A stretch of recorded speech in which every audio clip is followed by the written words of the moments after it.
नमस्कार दोस्तों, हर घर होम्योपैथी चैनल में आपका स्वागत है। दोस्तों, आज का हमारा टॉपिक है चिकन पॉक्स। छोटे बच्चों में अक्सर ज़्यादातर होता है, बड़ों में भी, एडल्ट में भी पाया जाता है।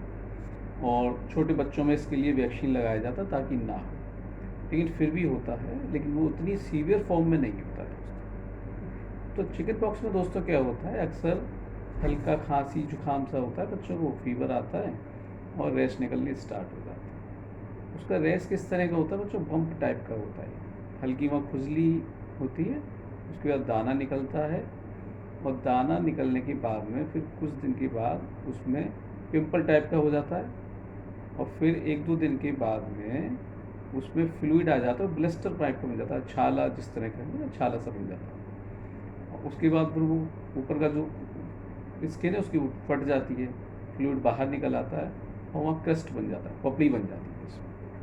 तो दोस्तों ये होता कैसे है, ये वायरस होता है वेरिसेला। वेरिसेला वायरस के इन्फेक्शन से चिकन पॉक्स होता है दोस्तों। ये एयरबॉर्न इन्फेक्शन होता है ज़्यादातर, जो रेस्पिरेटरी ट्रैक्ट में जाता है, जैसे खांसने से, छींकने से। दूसरा स्किन से, स्किन का कांटेक्ट होने से भी हो जाता है इसका इन्फेक्शन। सलाइवा से भी होता है, कोई इन्फेक्टेड पर्सन है उसकी सलाइवा से हो जाता है, आर से। कुछ टच करने वाली सर्फेसेस हैं जहाँ अक्सर लोग टच करते हैं, जैसे दरवाज़ों के हैंडल वगैरह हैं, टेबल है, कुर्सी है, इस तरह की चीज़ें, उससे भी फैलता है दोस्तों। और मदर से बेबी में भी जा सकता है, ड्यूरिंग प्रेगनेंसी, लेबर या नर्सिंग करते समय भी चला जाता है। ये इसके फैलने के तरीके हैं दोस्तों। पहले आपने देखा होगा, सुना होगा, बुजुर्ग लोग कहते थे, माता बोलते थे इनको, क्योंकि उसमें बहुत सारी दवाइयाँ नहीं होती थी, तो लोगों ने इसको धर्म से जोड़ा हुआ था, ताकि लोग डर कर थोड़ा सा परहेज करें, घर पर रहें, खुली हवा में रहें, एक दूसरे के कांटेक्ट में ना आए। मेन पर्पज़ था एक दूसरे के संपर्क में ना आए और बीमारी एक दूसरे को ना फैले, इसलिए उन लोगों ने थोड़ा सा आइसोलेशन का इसमें बनाया था। अब बहुत सारी दवाइयाँ हैं होम्योपैथी के अंदर भी, चिकन पॉक्स के लिए बहुत सारी दवाइयाँ हैं दोस्तों, जो हम शुरुआती स्तर से ही बच्चों को दे देते हैं। कुछ ऐसी दवाई भी है, अगर किसी फैमिली में चिकन पॉक्स है तो उनके दूसरे फैमिली मेम्बर्स को अगर वो दवा दी जाए तो वो इन्फेक्शन उनको नहीं लगेगा।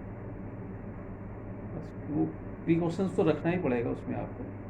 तो इसमें जैसा भी हमने बताया, एक दाना सा हो जाता है, हल्की खुजली होती है। बड़े लोगों में अक्सर क्या होता है, हल्का सा फीवर होता है, थकान सी होती है, उसके बाद दाने आते हैं। लेकिन बच्चों में अक्सर पहला जो फर्स्ट साइन होता है वो दाने ही निकलते हैं। और इसके जो ब्लिस्टर टाइप के जो दाने होते हैं वो सबसे पहले छाती पर, पेट पर, उसके बाद बैक साइड में, उसके बाद चेहरे पर आते हैं और फिर पूरी बॉडी में फैल जाते हैं। मुंह के अंदर भी आ जाते हैं, आईलिड्स पे आ जाते हैं, जेनाइटल एरिया में भी आ जाते हैं। उनमें खुजली बहुत होती है, तो उनको खुजाने से बचना चाहिए। इसलिए पहले लोगों ने परहेज़ किया हुआ था कि घर में छौंक मत लगाइए आप, मतलब आपको मिर्च, मसाला, तला चिकना, ये चीज़ें नहीं लेनी चाहिए। उससे इचिंग बढ़ जाती है, खुजली बढ़ जाती है दानों में, और जब आप बच्चा उसको खुजाएगा तो वहाँ करंट जो है, तो उससे फिर निशान पड़ जाता है उसको। तो इन चीज़ों से बचना चाहिए।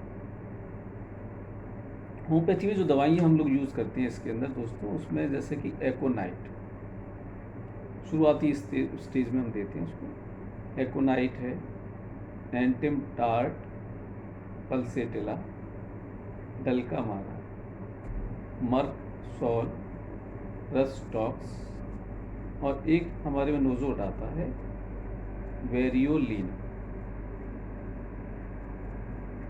वेरियोलिनम इसका खास दवाई है जो प्रिवेंटिव के तौर पे भी काम करती है। इसमें चिकन पॉक्स की अलग अलग स्टेज में अलग अलग दवाइयाँ दी जाती हैं, लक्षणों के आधार पर दी जाती हैं। और जब इसका क्रस्ट फॉर्म हो जाता है, उसके बाद खुजली वगैरह होती है ज़्यादा, उस समय खास करके मर्कसॉल और हाइड्रेस्टिस, ये दवा दी जाती है। और कैलेंडर ऑइंटमेंट लोकली इस्तेमाल कर सकते हैं, उससे निशान खत्म हो जाता है। तो होम्योपैथी बहुत ही इफ़ेक्टिव मेडिसिन है। ये केस हम आपको दिखा रहे हैं, बहुत सारे बच्चे अक्सर आते रहते हैं हमारे पास। इस सीज़न में भी काफ़ी बच्चे आए थे, वो हर साल ही आते हैं। और कुछ लोग तो प्रिवेंटिव के तौर पर पहले से ही मेडिसिन ले जाते हैं सीज़न आने से पहले, और वो लोग खाते हैं तो उनको फिर इन्फेक्शन का चांस ख़त्म हो जाता है। ये फ़ोटोग्राफ्स हम आपको दिखा रहे हैं, इन बच्चों में हुआ था। बहुत जल्दी ठीक हो जाता हूँ होम्योपैथिक दवाइयों से।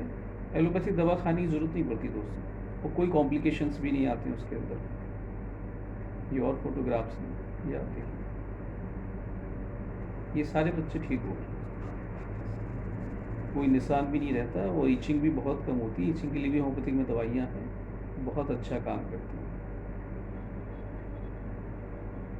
ये है दोस्तों, ठीक है। नमस्कार दोस्तों, धन्यवाद।